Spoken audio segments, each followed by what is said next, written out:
Boss Society Live on this Wednesday night. My name is David Morrison. I am the Boss Society lead analyst. We're all over social media with our Boss Society family. Facebook.com/UT Boss Society, YouTube.com/Boss Society, and on Twitter at Society Vol. We welcome each and every one of you tuning in tonight. Got a lot to talk about tonight, as always.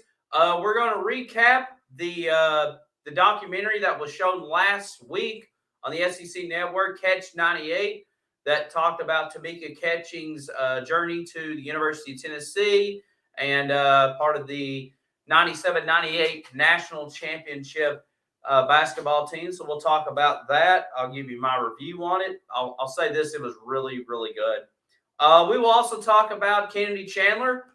Was drafted by the he was drafted by the San Antonio Spurs last week and ended up getting traded to the Memphis Grizzlies, which I predicted was going to happen.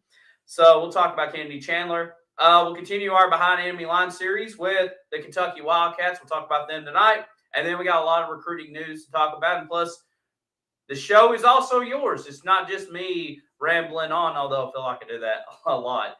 But the chat room is open. So whether you're watching us on Facebook, YouTube, or Twitter, you can leave questions, comments, and I'll try to read each and every one of you throughout the show. All right, so let's go ahead and dive into the show tonight. Let's talk about Tamika Catchings. As I mentioned last week, the Tamika Catchings documentary took place, what night was it on? Thursday night, I believe. Yeah, last Thursday night. Really good documentary. If you haven't watched it yet, please go out of your way and watch it. It's called Catch98. It was produced by ESPN and SEC Films, part of the 50th anniversary of the Title IX. So a lot of documentaries and programming revolved around that. And like I said, the Lady Vols, a big part of that movement. And like I said, Tamika Catching's a big part. I'm not going to go like full blow, well, not full blah, blah, blah, but not everything. I don't want to spoil a lot of stuff about her life. It's one of those you just got to go out and catch, but I'll kind of give a brief synopsis on it. It really talks about her growing up and her, when she was 2 years old, she had a hearing disability and a little bit of a speech impediment. Talks about just kind of the overcoming the challenges and then she ended up loving the game of basketball at an early age. Her dad was a former NBA player, had a sister that was older than her, and just kind of the comeuppings of just like I said, just being the daughters of an NBA player, loving the game of basketball, and then pursuing their own dreams. Like I said, it was really good. There was good to see some former Lady Vols part of that documentary. Former coaches, obviously. Mickey DeMoss was in there. Former coach Al Brown was there. Holly Warlick, Kelly Harper, Samika Randall, which I hadn't seen her in forever, was part of that. I'm trying to think of some others. Just and of course, the Catchings family in general. And one of the ladies that was in our former Lady Vol, I should say, was in it was Kristen Ace Clement, who was part of the same recruiting class as Tamika Catchings. Matter of fact, she reached out to us and shared our post when we posted it on our Facebook page and talked about she was very excited about showing or watching this documentary about Tamika Catchings, like I said, with her daughter, and just obviously she is in it, and talked about Pat Summit, and it was a really good post from her, and very we were very touched that she shared our post, and we reached out to her, and we really enjoyed it too, obviously, and so really cool that Kristen Clement reached out to us and found our post and shared it, and seemed like she really enjoyed it too. So it was a really good documentary. Like I said, go out your way and watch it. like to just what can Tamika Catchings overcame through as far as a young child, and then going through other obstacles throughout her life, and then eventually getting to Tennessee, and the highs and lows of just being a women's basketball player. And like I said, just talked a lot about Pat Summitt, obviously, just a major influence, and just really, really good documentary overall, and really cool to watch. All right, so let's talk about some recruiting really quick. Big recruiting weekend coming up in July. Like I said, this is the dead period right now, so there's coaches are not really talking to players necessarily, or can't really recruit necessarily either. But it's going to start back up at the beginning of the month. So let's talk about Jeremiah Cobb, running back from Montgomery, Alabama. He is expected to commit on July the 1st. Looks like Auburn has the lean on him. He really had a good visit down at Auburn. Cadillac Williams, the running back coach, leading the recruit down there.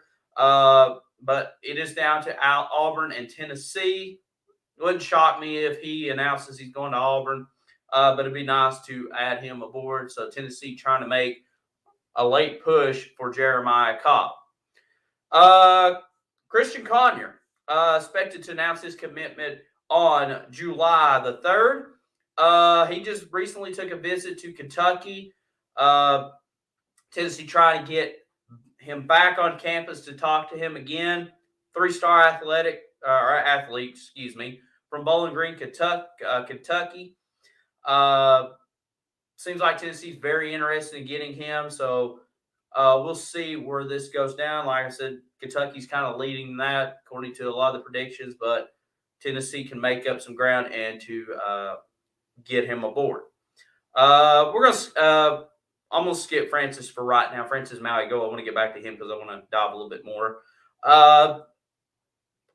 On July 4th also, Jonathan Echols. So Jonathan Echols is going to announce his commitment, a 4-star edge. He's part of the class of 2024. He's another kid from the IMG Academy down in Florida by way of Franklin, Georgia. Looks like he is fully aboard on Tennessee, so he's going to make his commitment on July the 4th. So expect him to come to Tennessee. Like I said, he's just a junior this year. He still has another year left of high school ball, and then he should be coming aboard. July the 10th, Jalen Smith, back to the class of 2023. 3-star linebacker from Loganville, Georgia. And if you know, and on his profile picture on 24/7 Sports, he does have a Tennessee shirt on, so interesting there. Like I said, 3-star linebacker from Georgia. He's heavily favored to come to Tennessee. Mike Eckler leading the way to get him. I expect him to commit on that date. And then a couple of big names that's still on the board that hasn't announced yet. We'll start with Damon Bradley. I mentioned Damon Bradley a few times on the show. 5-star edge player. Just paid a visit recently to Texas A&M. Looks like it's coming down between those two schools. He's the number 1 player in the state of Missouri. Like I said, Tennessee's still in the lead for him. Hasn't announced a commitment date, but I'm pretty sure it's going to be coming pretty soon. This will be a huge pickup on the defensive line. Our founder, Brad, in the chat room, giving us a big go balls. So we'll see where Chadavian Bradley goes from there. All right, so then the other big recruit going to announce on the 4th of July, 5-star offensive lineman Francis Maligoa. So Francis just recently paid a visit to Tennessee last weekend, I believe. Nico was in town. Like I said, Nico and Francis have built a relationship along the way. Nico took Francis out on the water on the Tennessee River in a boat and kind of developed some relationships. And it seems like Nico's kind of done that throughout this since he's been committed to us, kind of like an unofficial recruiting coordinator for us. Seemed like the visit went very well. His family came out with him, and seemed like it did very well. He wants to talk to us again, or at least keep in contact with us. He did pay a visit to Miami. So it seems like, he is a Florida kid. So it seems like Miami really wants him too. And USC's another hot school that really wants him. I think this is going to come down between us, USC, and Miami. If we can get him and Jonathan Echols on the same day, I mean, that is a victory right there. I mean, like I said, I expect Jonathan Echols to commit this on that day. But if you get Francis Mauigoa with Nico and like everything that's happened with Kyler Casper and Cardell Tate not really committing to us, and Vic Burley, another one, yeah, this will be huge. But we'll see how it goes.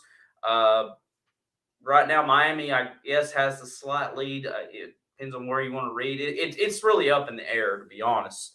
But we'll see where Francis Mauigoa heads off to. All right, so Tennessee picked up a couple of commits since last week, or a little bit this week, I guess. Well, I guess it would be last week. So on June 25th, John Slaughter committed to the University of Tennessee, 3-star safety from South Haven, Mississippi. He joins other 2023 safeties Sylvester Smith and Jack Luttrell. Building depth in the safety position. Like I said, especially with the secondary last year, that was last in the SEC, giving up passing yardage. You did send Theo Jackson to the NFL. So building some depth. Like I said, I'm very excited to see what this safety crew is going to look like in the next couple of years. It's probably going to be Sylvester Smith, maybe starting in one of them positions, but that other one, it could be Luttrell, it could be Slaughter. We shall see. I mean, it's still a long ways off, but nice pickup for Tennessee to get him. And then the next day on the 26th, Jeremiah Thielander, 3-star linebacker for Gainesville, Georgia, committed to the University of Tennessee. Like I said, once again, building some depth all across the defense. We talked about these edge rushers and the defensive line with Rodney Gardner, and got a good crew coming in next year. But now you're starting to branch out. Like I said, you've added depth in the safety positions, and now you're starting to add some depth in the linebacker positions. It's going to be a young unit, obviously, especially since Tennessee runs 2 linebackers most of the time.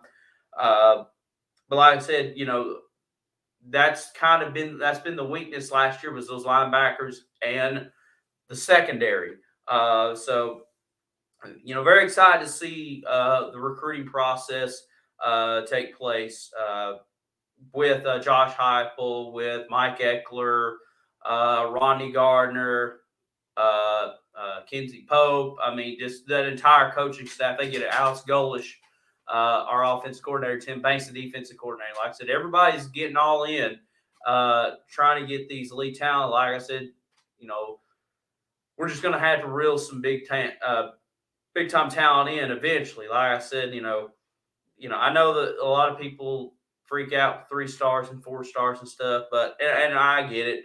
But like I said, you want to add depth, and you want to feel confident to put these players out there and they're ready. And we've seen the player development last year. For the most part, did very well. I mean, we've talked about it tenfold, with Hendon Hooker and Cedric Tillman. The running backs, for the most part, look really good kind of up until the tail end.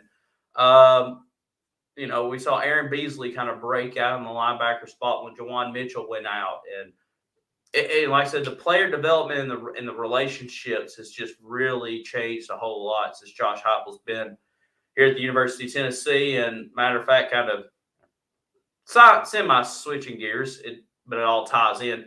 T. Martin had his golf tournament last weekend, and seemed like he kind of took a shot at Jeremy Pruitt, talking about he's glad to see the players having fun out there in practices and games. So take it for what it's worth. It's an interesting scenario to see T. Martin do that, and we'll see how it goes. But yeah, that's kind of an update on recruiting in general. Like I said, July is going to be Very interesting month at the University of Tennessee. Like I said, when the recruiting starts back up and you start laying down your 2023 class and finding out who's going to probably sign for early signing day in December. All right, Behind Enemy Line series. We're going to take a look at the Kentucky Wildcats. I got my preview magazine right here from Athlon because Lindy's decided to mess up their preseason magazine this year. But anyways, that's another story for another day. So Kentucky last year, and at least I've got all this information now, so I'm not trying to remember off the top of my head. Yeah, who wants some Vol Society swag this year? I'm gonna talk about that. That's coming down the pipe, and we really need to get some interest in that. So definitely reach out to us if you want that. Kentucky last year finished 10-3 on the year, winning the Citrus Bowl over Iowa. This year, according to Athlon, they're projected to go 8-4, which if you hadn't read Athlon yet, Tennessee's also projected to go 8-4 too, but they didn't give a win-loss of how they broke it down. But anyways, that's not the point. Like I said, Kentucky bringing back Will Levis at quarterback. He had a really great year. Miss K's wondering, what's swag? T-shirts, hats, merchandise with Vol Society stuff. So we're planning on that this summer. I'm going to make an announcement here in just a minute about that. But Will Levis, last year, 2,800 yards passing last year, 24 touchdowns, 13 interceptions. He's returning back. Chris Rodriguez Jr., their running back, went over 1,300 yards returning back for Kentucky. Matter of fact, their top 5 rushers are all returning back next year. So Kentucky's going to be heavily focused on the running game next year. In this case, I'll take that. Yeah.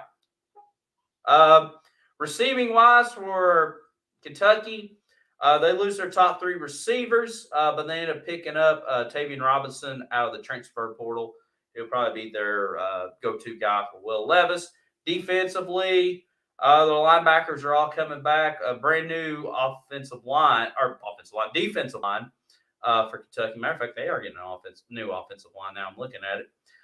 So, like I said, as far as Kentucky goes, they're going to be a good team next year. I think they're going to kind of be what they have been the last few years. They're going to win some games, but the games they should win, like the big marquee games, like Georgia or even us, or who's their West opponent this year? Mississippi State's not going to be much.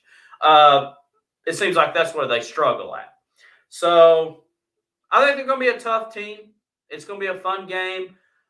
In Knoxville, 2 years ago, Kentucky came to our place and won. And that's where kind of Vol Society shot off with Brad's reaction after that game. But you're going to have a full crowd. You're going to have 100,000 there.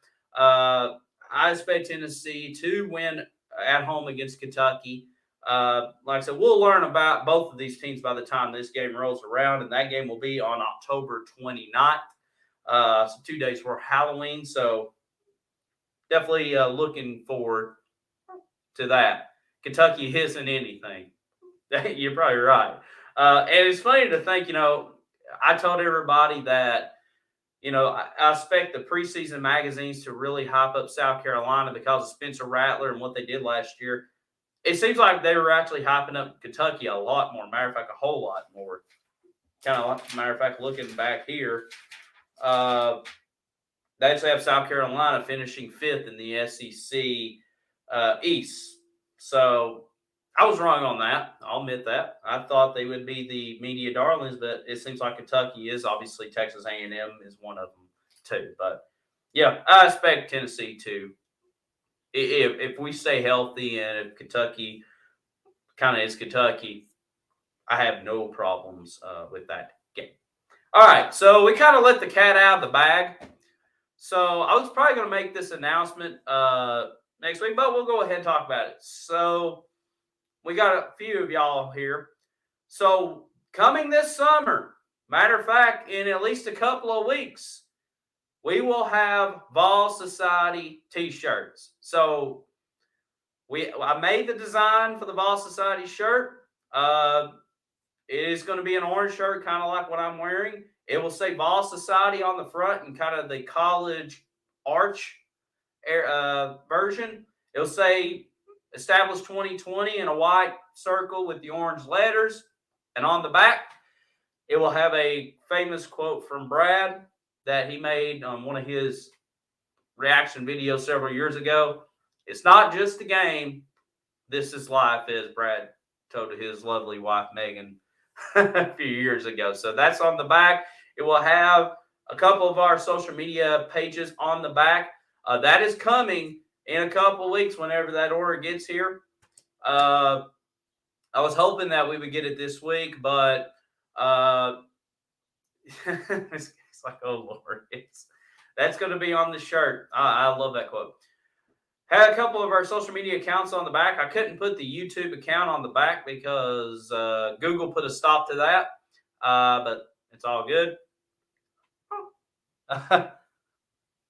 Brad's saying I was crying with emotion on that video. Yeah, exactly.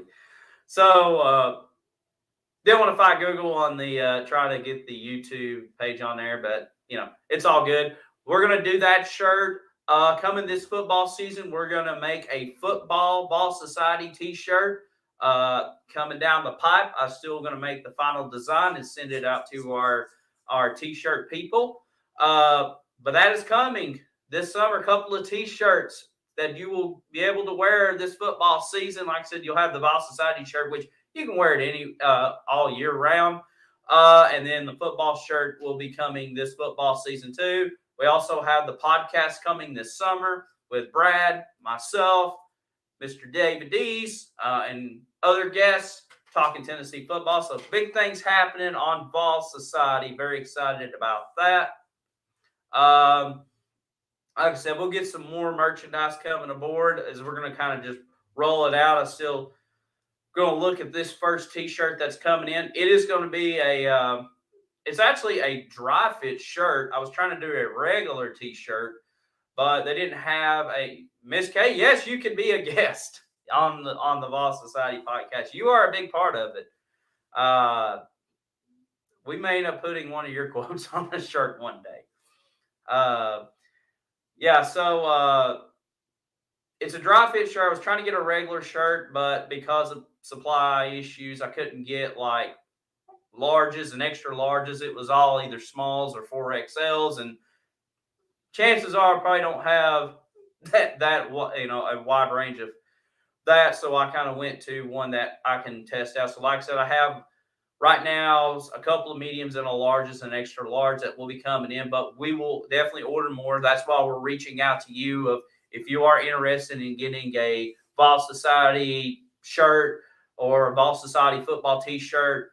If you want hats, hoodies, I'm trying to think of some like long sleeve shirts. So like I said, we're trying to figure out what you guys want out there on our Vol Society family. What kind of merchandise swag you want. How much for the shirt? How much are we going with that, Brad, for a shirt? Miss K can probably get one for free. But like I said, we're just kind of taking pre-orders right now. Brad say 1K. Oh, 1K for the YouTube page or $1,000 for the shirt? I think it's 1K for I'm sure hope that's for the YouTube page. But anyways, yeah. So like I said, we're with the people that we're partnering up. Oh, for the shirt for K, $1,000. Okay, gotcha. That's funny. So like I said, if you are interested, please reach out to us as you're watching the video. Like I said, we're kind of just like taking pre-orders right now, and we were definitely getting it out. Like I said, we're just kind of doing a little test run right now. It should be coming in. I think July the 12th is when it's supposed to be. Yeah, and like I said, I was hoping to get it in this week, but like I said, Google and you. Thanks, Brad. Wow. Prices come to, I think, $30 a shirt. Okay, thank you, Brad. Like I said, I was hoping to get it in this week and debut tonight, but had a little bit of a copyright issue with YouTube, which is owned by Google, which that was on me. I didn't really think about it. But like I said, they are coming aboard and everything. We've cleared out everything as far as what can we print, what can't we not print. So, like I said, it's a new avenue for all of us at Vol Society. So, might as well kind of learn it along the way. Any other questions or comments tonight? Like I said, got a good discussion going on. Like I said, I'm glad we've announced that tonight. It is coming. Vol Society T-shirts on the way.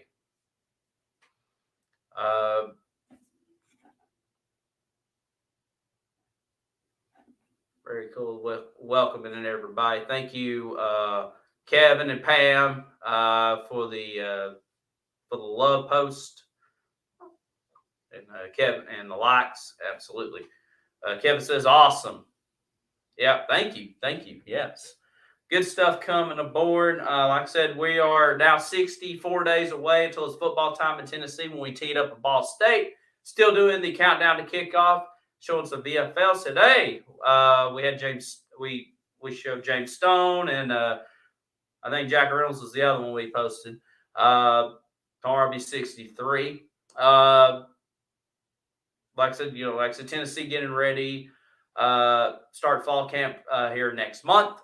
Like I said, we'll be doing a little bit more predictions and breaking down the team in general, kind of throughout not only Vol Society Live, but also our Vol Society page.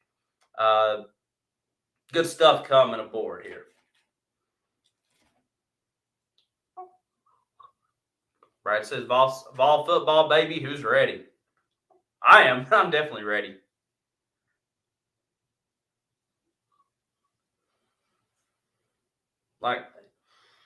Excuse me.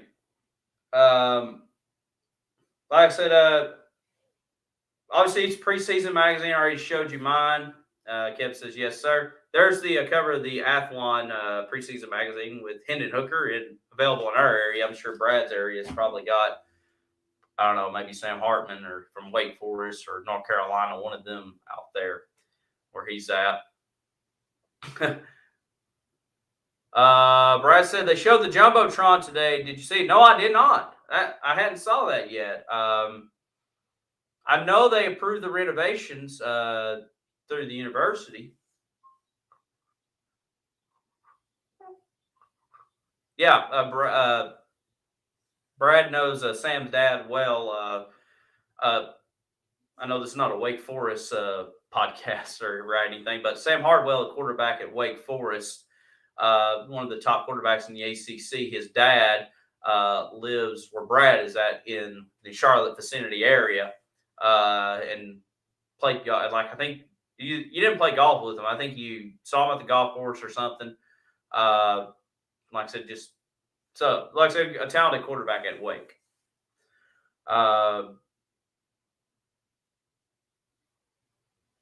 Wait for Brad's answer here. Laundry's done. Golf buddy of mine. Okay.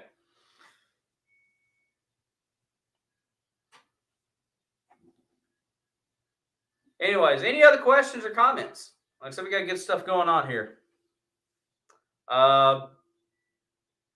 Tennessee basketball, the SEC, let me clarify, announced the home and away schedules today. So Tennessee, obviously, every year plays a home and home with Kentucky, Vanderbilt, and South Carolina. We have a home and home this year with Mississippi State. Alabama's coming to Knoxville this year. Arkansas, Auburn. I think Ole Miss is also coming to Knoxville this year. And then everybody else is basically on the road. Georgia's another home game. So that was announced, I think, today or yesterday. And after the show, I'll go ahead and post a screenshot of that, of Tennessee's home and away basketball matchups. Brad's still saying 9 wins. Yep, I'm leading that way too, just kind of like doing my own predictions and stuff. Like I said, the thing that scares me is, that LSU game going to Baton Rouge. Like I said, obviously I don't think we're going to beat Georgia, Alabama. They're way more superior than us. That LSU game still kind of scares me because I really don't know what to expect. And just being on the road in Death Valley, it's just a tough place to play. Place we hadn't had a lot of success in the past. I know we had an overtime win like 20 years ago down there, almost 20 years ago. In the epic comeback down there, but just like I said, I still say 9-3, which is good. Probably get us to the Citrus Bowl or what used to be known as the Outback Bowl, which has a terrible name this year, and I can't even remember what the name is right now, but it's really awful. It's like Linder Quest or something. It's really terrible. They changed the name of the Outback Bowl, but it's going to be a Floridian Bowl. I think we'll be going to this year. Kind of open my book back up here.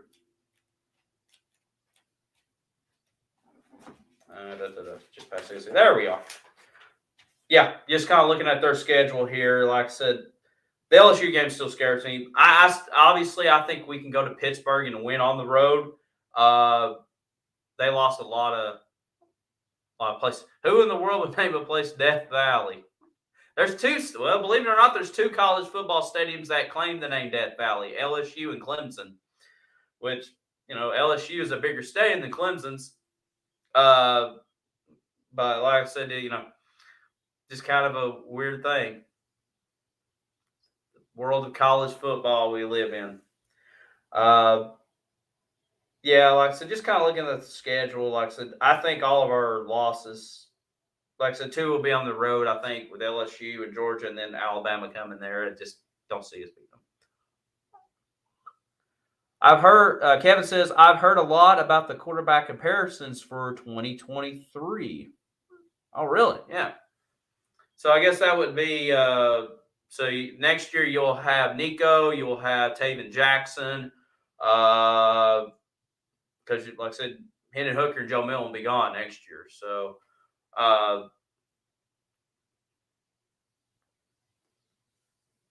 and I know, of course, I know in the high school ranks, you're talking about Nico, part of that Arch Manning class, and the kid that went to USC. Like I said, if you hadn't heard, Arch Manning, the nephew of Peyton Manning and the son of Cooper Manning, announced he's going to the University of Texas.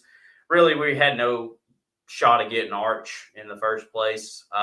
It was coming down between Georgia and Texas, and he's going to go to Texas. So wish all the best of luck to Arch Manning in the future. Yeah, as far as like next year's quarterbacks go, I mean, after Hendon Hooker's gone, like I said, it's going to really come down to Nico and David Jackson. It's going to come down to one of them. It's probably going to be Nico, to be honest with you, for 2023. And I'm not saying that Taven Jackson is not the person. It's just like, you spend a lot of investment in bringing Nico in, and Nico's been kind of the guy. As Kevin says, still think we got a better deal. It could. I think so too. Nothing, like I said, nothing wrong with Arch. Just don't really know much about him besides, what we saw a little bit in high school. Millionaire Nico. Yeah, that's what ESPN calls him. Yeah, I'm excited to see what Nico does. I know he did very well in the 7-on-7, won the MVP out there. So, like I said, we'll see how it goes. Still got a long ways to go. I mean, you still got this season. Last year with Hendon Hooker, I'm excited to see Hendon Hooker do very well. Hopefully, I think he can get a 4,000-yard passing season if staying healthy. Last year, last year, looking at his numbers, he went 2,945 yards with 31 touchdowns and 3 interceptions. And like I said, didn't even play a full season. Came in the Pitt game. So, yeah, Brian says Hooker should do very well this year. Absolutely. Second in team in rushing, too, last year. Went 616 yards, 5 touchdowns. Jabari Small beat him out in the running game last year. And I'm glad to have a preseason magazine just looking at all this stuff here. Cedric Tillman coming back, 1,000-yard rushing season, 1,000-yard receiving season for him, 12 touchdowns. Like I said, I'm excited to see who's going to be who's going to be behind him. Brad says, I hope our defense is ready. That's my concern. I think he'll show up this year. What Kevin says, yeah, the defense is going to. I hope it's ready too. I really like, I really love Byron Young. I think he can be a breakout player for us defensively. As far as an edge rusher goes, glad to get Tyler Barron back. One time he hit the transfer portal, but then he changed his mind and came back to us. The defensive tackles going to be very interesting. Right now, you have penciled in Latrell Bumpus and Omari Thomas on the line. They played some snaps last year, did pretty decently. You got Dejon Terry and Elijah Simmons. Brad says we have a decent D this year. Yeah. You got, like I said, the linebackers, Beasley and Banks, going to be your starters. Jawan Mitchell. Hearing some good things from Jawan Mitchell coming out of spring camp. Looks a lot better. The secondary is going to be very a little concerning. Like I said, Warren Burrell is your only starter from last year, and at times didn't play that well. You have Kamal Haddon, who could probably start. Brandon Turnage, you kind of wonder where he's going to be. Danico Slaughter, Travian Flowers, Jalen McCullough. I actually like the safeties. I really love Flowers and McCullough. I think I mentioned last week they can probably be that best safety duo in the SEC. Like I said, after that's where I'm a little concerned. If one of them goes out, then who do you pencil in? Do you move Brandon Turnage into one of them slots, which you did last year when Theo Jackson was out, and Danico Slaughter in that South Carolina game? But then you got a lot of young guys. What do you think our weaknesses is in the coming season? The corners. I think the corners is probably our weakness. And like I said, last year finished last in the SEC. Matter of fact, they gave up 273 yards last year, or average last year, which was 14th in the SEC and 122nd in the nation. There's 130 teams in college football. And like I said, we were in the bottom 10. That's where I'm a little concerned with, like I said, having them shut down corners. And, yeah, we do play an up-tempo offense, and, yes, our defense is out there a lot longer. But you're going to have to win them one-on-one battles with some elite SEC wide receivers. And that's where that's probably my biggest concern with them. Like I said, I like the safeties. I like the linebackers. Even the defensive front, like I said, the corners is going to be the nail biter this year. Offensive line, I like Darnell. Darnell Wright's an all SEC player. Cooper Mays, I think, can improve. Jerome Carvin did very well for us, kind of underrated last year. The right tackle I'm a little concerned with. You got Dane Davis, who's penciled in as a starter. Got banged up every game. I appreciate the heart and the dignity. Brad says, yep, my concern is corners and backs. Yeah, definitely. Like I said, right tackle, I'm a little concerned with Dane Davis. Like I said, if he can stay healthy. You got Gerald Mincy, who came over from Florida. Oh, I truly worry about it. Okay. Yeah. That's a big one right there. But everywhere else, I think there's some strengths. Like if you want to kind of be nitpicky, who's going to be that number 2 wide receiver after Cedric Tillman? Is it going to be Jalen Hyatt, one of the 2 Jimmies, Ramel Keaton, which I didn't even mention him last week. Maybe one of the freshmen, Squirrel White. One of them can step up for us. We shall see. Special teams, like I said, it's going to be interesting to see who's going to do kickoff returns and punt returns. Brad says we can throw up 1 billion points, but if we can't stop them, yeah, that's it. Then we have a problem. Yeah, absolutely. That's the key thing. If you kind of break it down last year, I mean, like I said, we blew out some teams, obviously. Bowling Green, Tennessee Tech, Missouri, South Carolina. But like some of the losses, uh, you know, lost to Pittsburgh. Pittsburgh scored 41 points against us. The Ole Miss game, they scored 31. You had the shootout with Kentucky, which Kentucky got 42 on us, but yeah, we got the win. Georgia put 41 against us.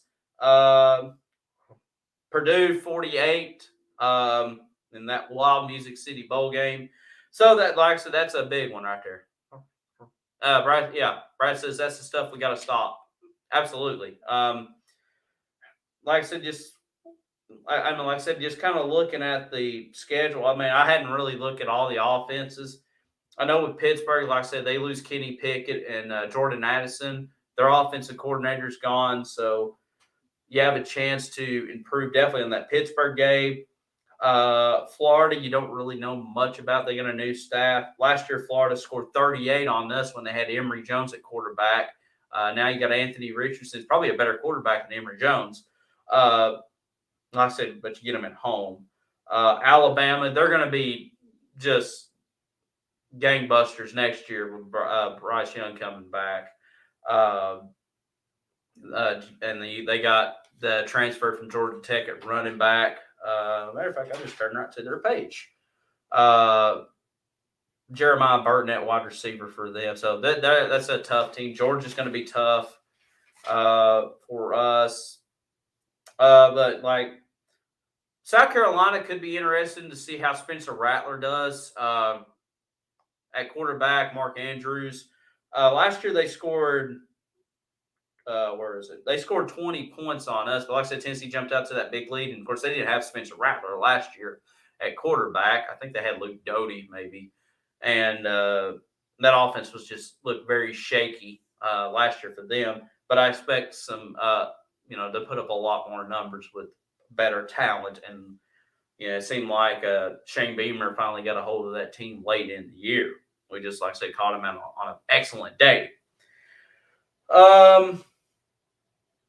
But yeah, it's going to, like I said, that's going to be the big concern is secondary, no doubt. And like I said, you're going to be in some close games. And like I said, just can Tennessee make some big stops when need be.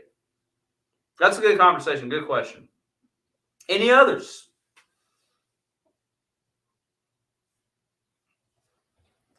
So kind of looking through here.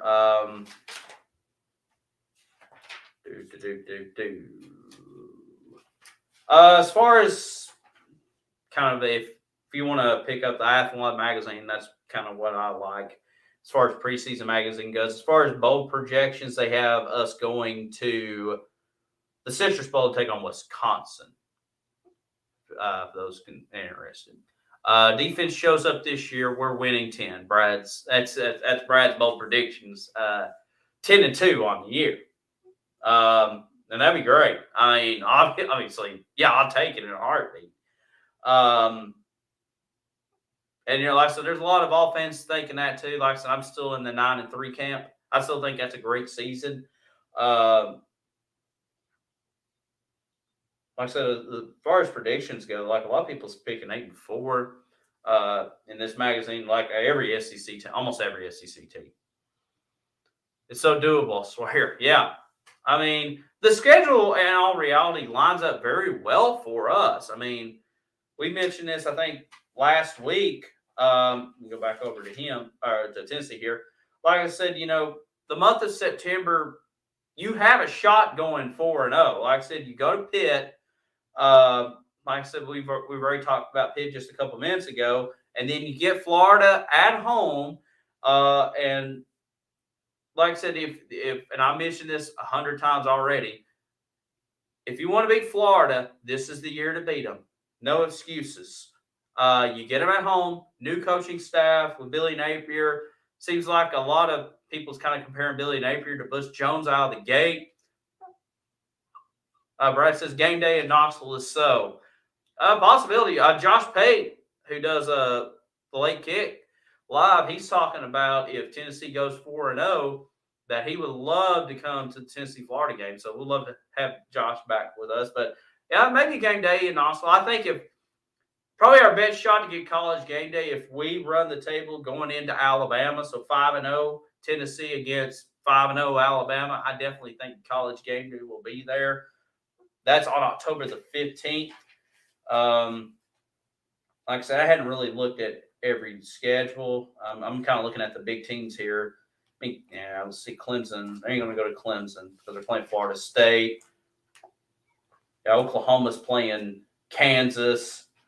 Let's see who Michigan or Ohio State's got. Penn State, Michigan may be a threat with that.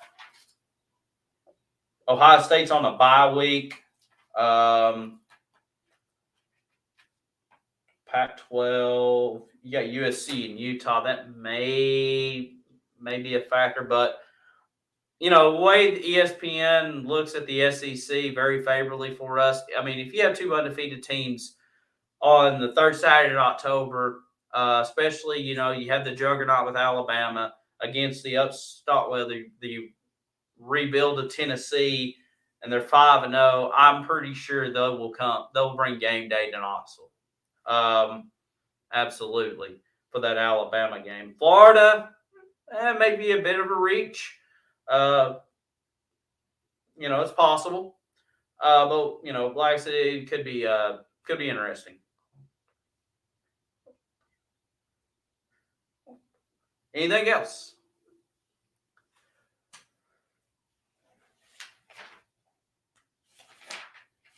I think I'm trying to look and see if anything else may hinder that.